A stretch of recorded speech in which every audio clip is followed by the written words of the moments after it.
ليه ايدك بتترعش يا افيخاي؟ رسالة ربنا لكل متكبر.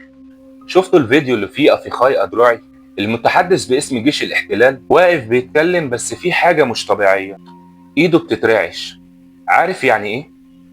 دي حركة مش طبيعية. الشخص ده بيتكلم قدام الكاميرا وبيحاول يبان واثق، بس جسمه بيقول حاجة تانية.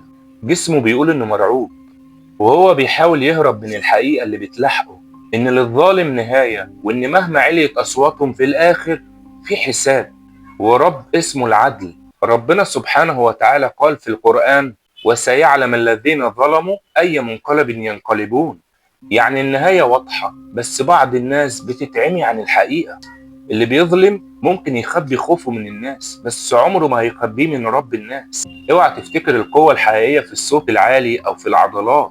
القوة الحقيقية لما تكون مظلوم ومعاك ربك، ساعتها تلاقي اللي زي أفيخاي بيترعش وانت ثابت مطمن لأنك مع الحق.